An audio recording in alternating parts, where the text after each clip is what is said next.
It is a great honor and a great pleasure to present in my alma mater. And this is a small tribute to the Winter Olympics, Levich's take on Winter Olympics. I will be, I'll just,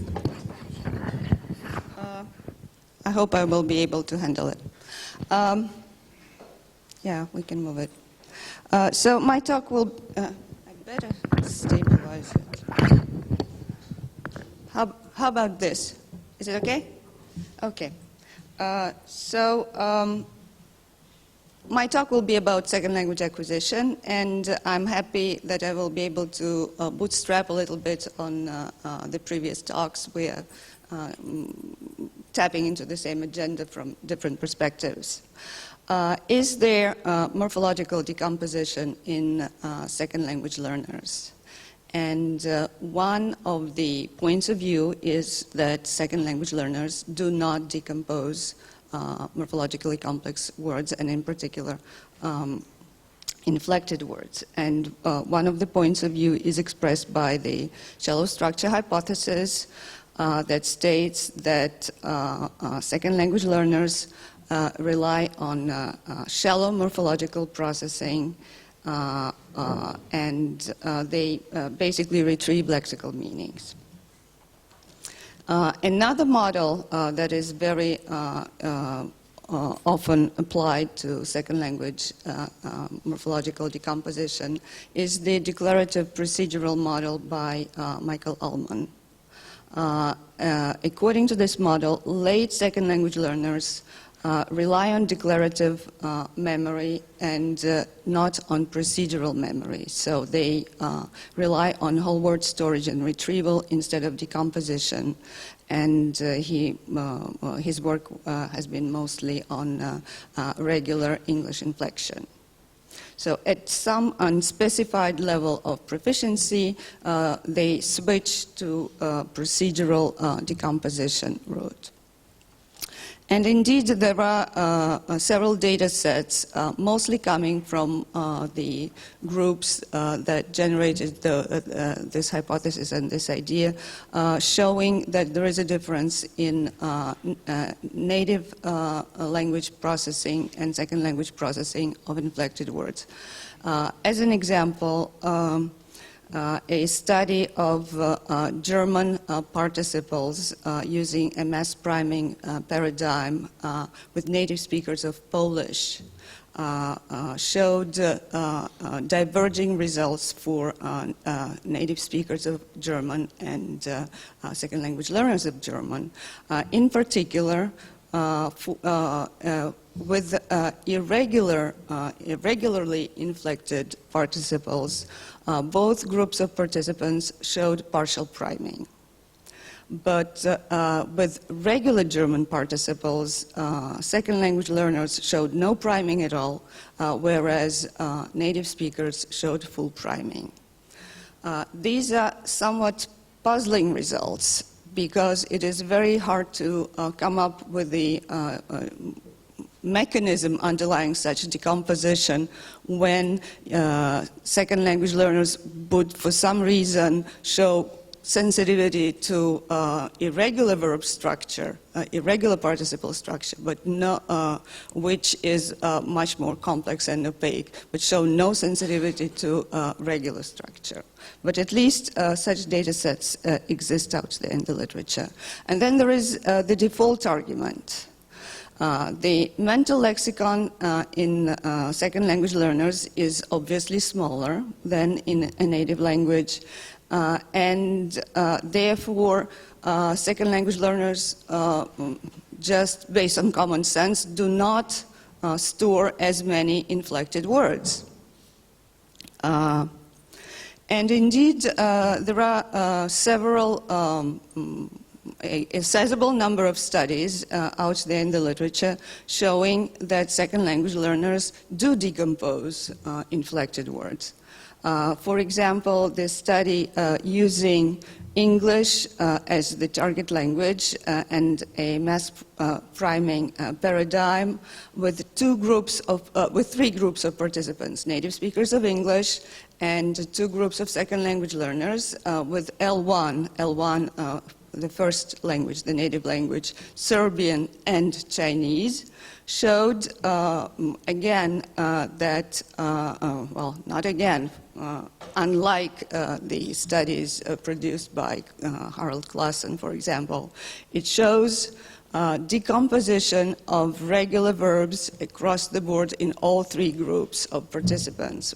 When it gets to irregular verbs, the effect depends on two factors: the complexity involved in the allomorphy and the language background. So with the irregular nested pattern, draw, English speakers and Serbian speakers were able to show the decomposition effect, but not Chinese. And with irregular change stem verbs such as ran, run, only native speakers showed the effect. Another study that we conducted on Russian verbal morphology shows, again, the role of morphological complexity and, in our case, proficiency level. Don't look at the left pane, look at the right pane, because the right pane shows you the effects for low-frequency verbs in our second language learners, the red bars, and native Russian controls, the gray bars. So what you can see, we used three categories of three types of verbs: regular, semi-regular, and irregular. So the target language is Russian. And we used several proficiency levels that are encoded by numbers. This is the standard way based on oral proficiency testing in the United States. 2, 2+, and 3. All three are very proficient, highly proficient levels. And as you can see, the priming effect is there in all three learner groups for regular verbs, transparent verbs.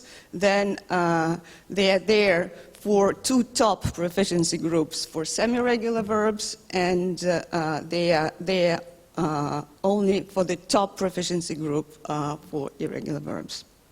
So there is a conflict. So it looks like the shallow structure hypothesis and the declarative procedural model are not really adequate. There are data sets that show decomposition.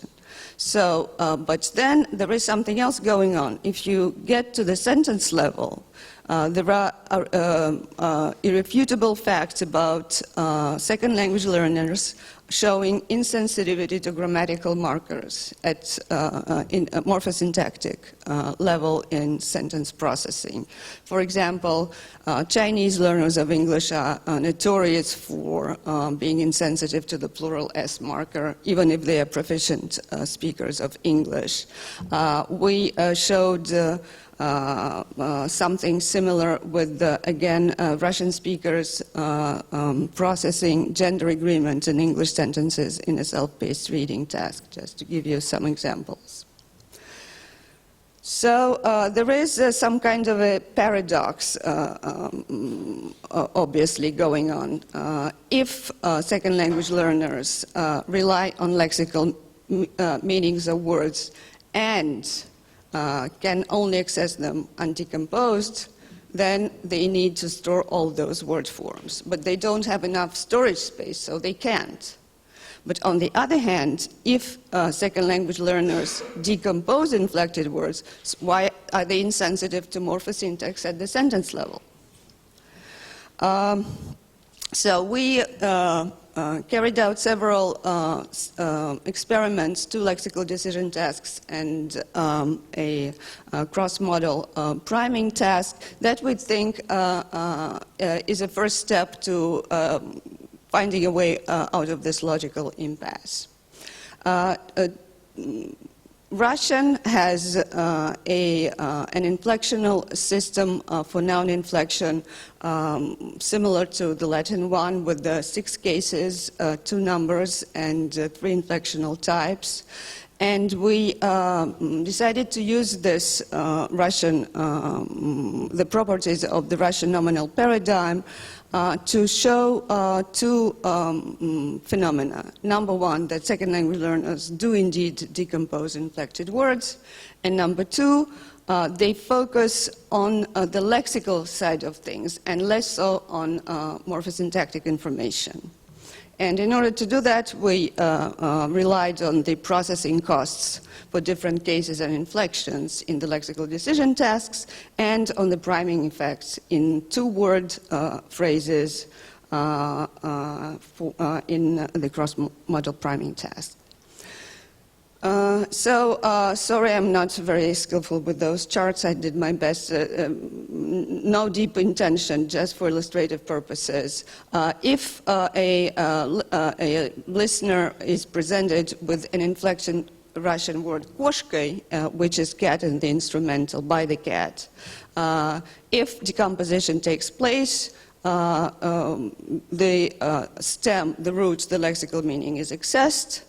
And this is what your average lexical decision task is aiming at, access the lexical meaning, but that's not the end of the story. You still need to process the inflection oi, to put them together and to figure out that this indeed means by the cat. And this is a very trivial observation, but sometimes it is overlooked when we interpret our data, because we tend to focus on the lexical part and forget why this decomposition and recomposition needs to take place. So in other words, decomposition leads to the interpretation of the lexical meaning of the stem, to the processing of the inflection, and then to recomposition and sentence integration. In our lexical decision task, we used masculine and feminine nouns with the avert and 0 inflections in the nominative, which is the citation case, and the genitive, which is an oblique case. And we controlled for surface and lemma frequency and length in phonemes across our critical conditions. To give you an idea of what the Russian paradigm looks like, 6 cases, singular and plural. You have 3 inflectional types. In the feminine inflection, you would have the nominative bumaga, paper, with an avert inflection, and then the genitive plural has a 0 inflection, bumak, which is kind of rare for an oblique case in Russian to have a 0 inflection. And that condition was crossed with the masculine forms in the paradigm, where the nominative has a 0 inflection, but the genitive singular has the a inflection, an avert a inflection. So on the surface, they're really crossed, 0 versus a on the surface. And I have provided those numbers here. These are this is the average occurrence of each case based on the corpus data, on the Russian national corpus. So you can see that while the numbers are not exactly the same, within the singular and the plural, they're quite comparable. For example, in the feminine, roughly 1/3 is the nominative, and roughly 1/3 is the genitive plural within the plural paradigm. So these are our critical comparisons. Bumaga, nominative, with an avert inflection, then zavod, factory, 0 inflection in the nominative, zavoda, genitive with a, and bumak, 0 again in the genitive. And you can come up with several sets of predictions based on decomposition costs.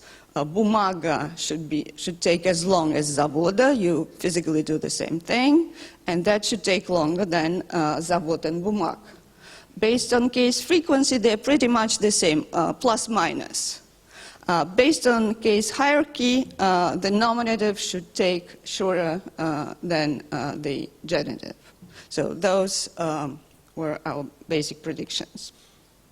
And I'm showing you the participant data for all three experiments. Right now we're looking at LDT1, lexical decision 1, 22 native speakers and 22 second language learners with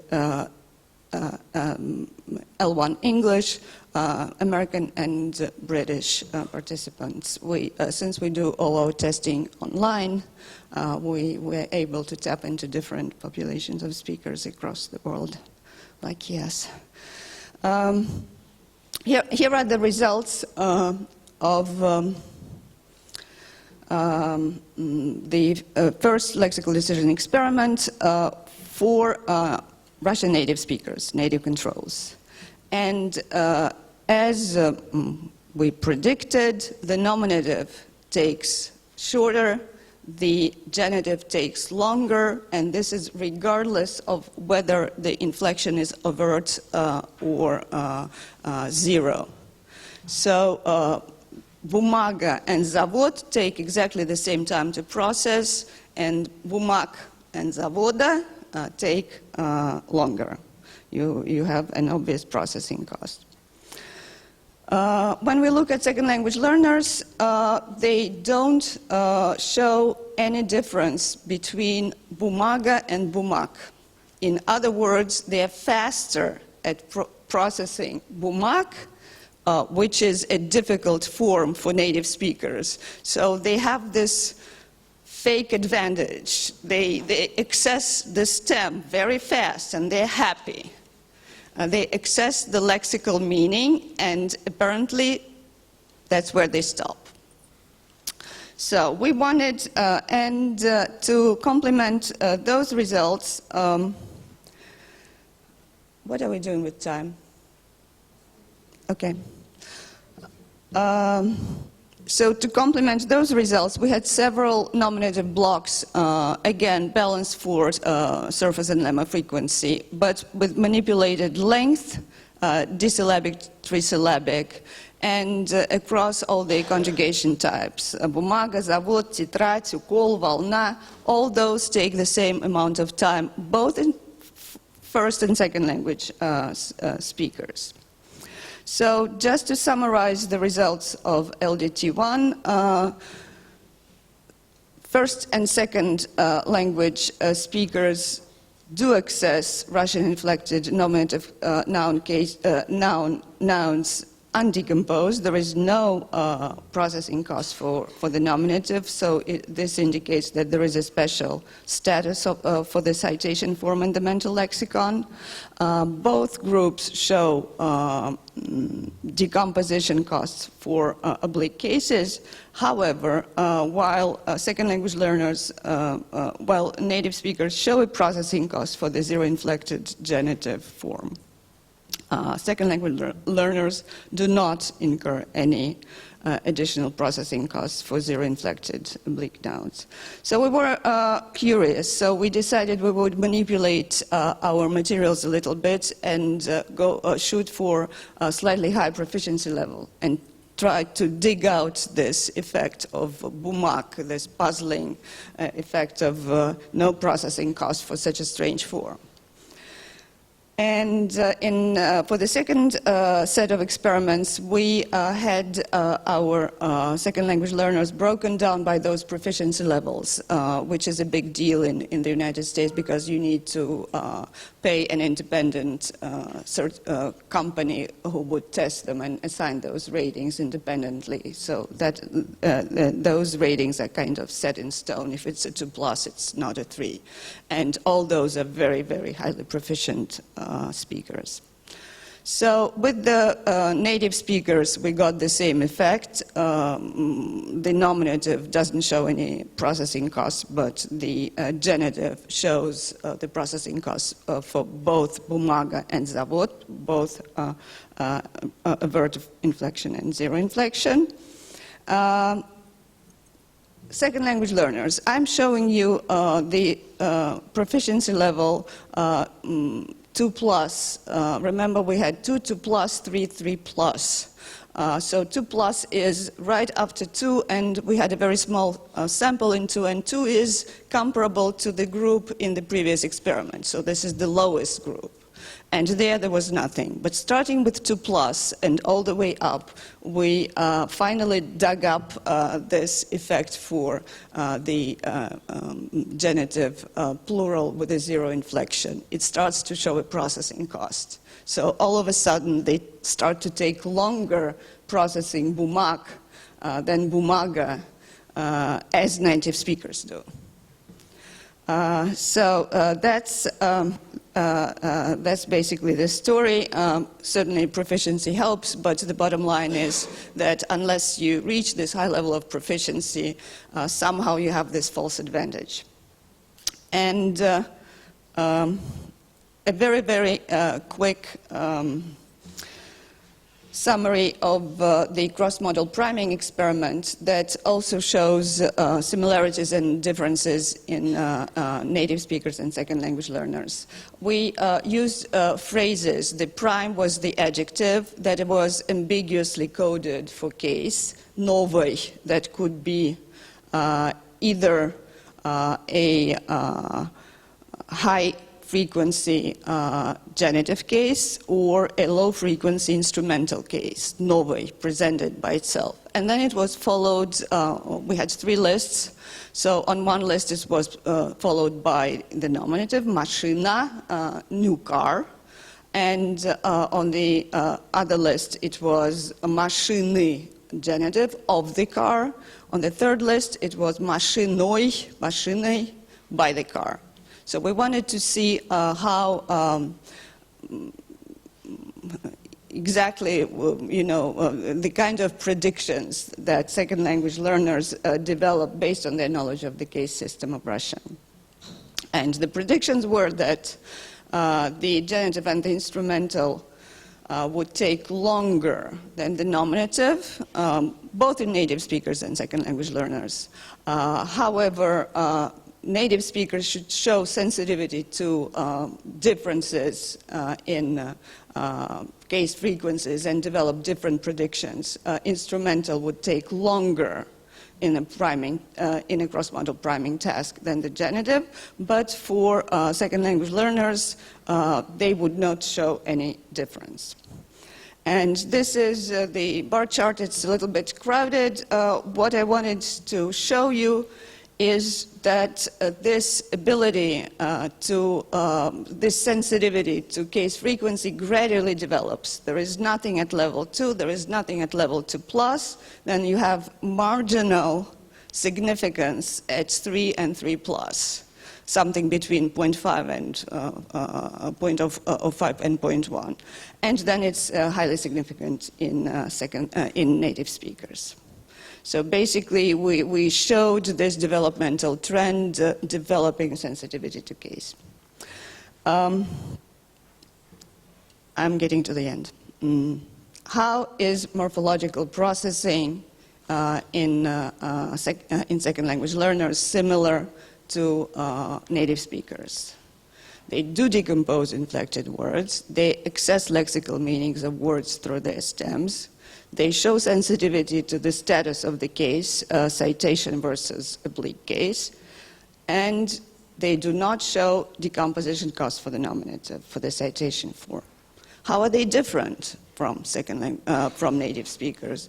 They show a developmental trajectory in morphological processing, at least in 2 phenomena that we documented in those experiments. Number one, they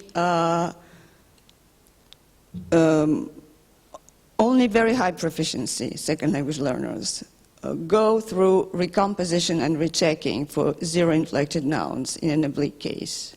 And only very high proficiency second language learners develop predictions based on case frequency that lead to the priming effects in cross-model priming. I'm sorry, I forgot to tell you about the manipulation in the second lexical decision task. We broke our nonce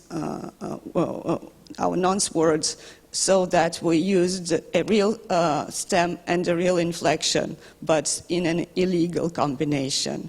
we did it explicitly to draw the attention to the rechecking stage. Okay, the root is there, it's good. The inflection is there, you recognize it, it's good. But combine them together and see if it's a word. So the conclusion. We think that we have good evidence that second language learners do decompose inflected words to access lexical meaning. They do not always recompose inflected words. And this, with this in mind, we kind of can account for those conflicting pieces of evidence that are out there. That second language learners store less words in the mental lexicon, but they're still efficient at lexical access, but they're inefficient at morphosyntactic processing. So we think that the possible explanation is that they do decompose, they do not always recompose and recheck. This study was supported by the Center for Advanced Study of Language at the University of Maryland. I have two collaborators on this particular project, Anna Lukyanchenko and Lana Cook, and we also thank several colleagues who helped us, like Scott Jackson and Jeff Witzel, with the programming and remote DMDX side of things. Thank you.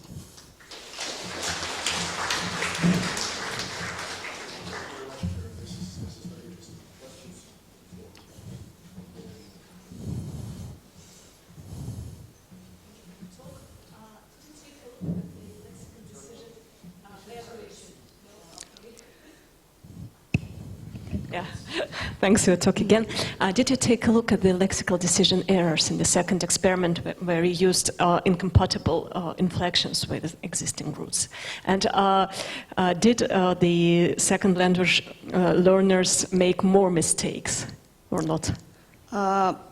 This is a very good question. I never even mentioned accuracy rates, but across the board, the genitive plural with the zero inflection gave rise to an increased number of errors, both in native speakers and second language learners. That was the most difficult condition. We didn't look specifically at errors in nonce words. We were not really interested. But of course, across the board, they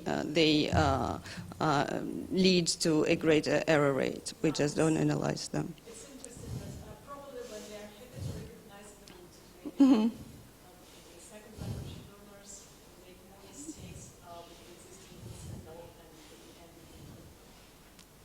and Good point. So for the developmental trajectory data that you showed in your last experiment, I mean, the pattern between the low proficiency and the high proficiency learners was quite similar, just that only the higher ones had a significant effect.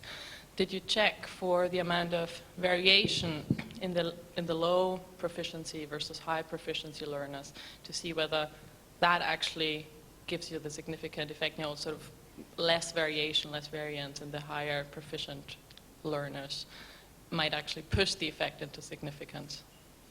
That's an excellent comment, actually. If you got a glimpse of the participant distribution, there were very few people in the level 2 group and in the level 3+ group, just a handful.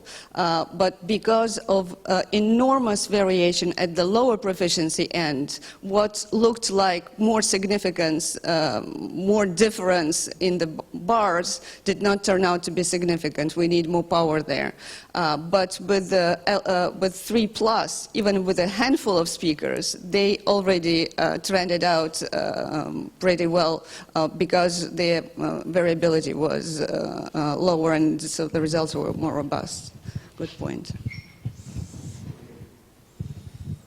Thank you. A very nice talk. Very interesting results. I think that Anna Klimovich-Smith's talk later on, and I think Alina's talk and my talk will also be very relevant to this inflectional derivational distinction, at least in our case in L1. In particular, what brain systems are engaged by these different kinds of morpheme. But I was just wanted a little footnote really to your interesting findings with the zero inflection, because we did some experiments Jana Slachta and Mirjana Bozic in Polish. We were rather linguistically naive, and we've established in English that if you compare dog with dogs or play with plays, the uninflected form does not engage any kind of neural machinery, especially left hemisphere, that's involved in processing inflectional morphology. But then when we went to Polish, and we had, similar to Russian, and obviously in this respect, nominative accusative nouns like dom and domu, somewhat to our naive surprise, dom activated the selective left hemisphere system just as strongly as domu. And we had some arguments with the reviewers who said, well, you can't just say there's zero inflection, it's a part of an inflectional system and so forth. But your results clearly support that in languages like Slavic and so forth. Thank you very much. And we have read, I personally have read this paper on Polish maybe 5 or 10 times, and because we wanted, we're actually in the process of designing a similar experiment with Russian, just to dig out this sensitivity to inflectional paradigm, even in uninflected, overtly uninflected words. We'll compare them to something like adverbs, really uninflected parts of speech. Right.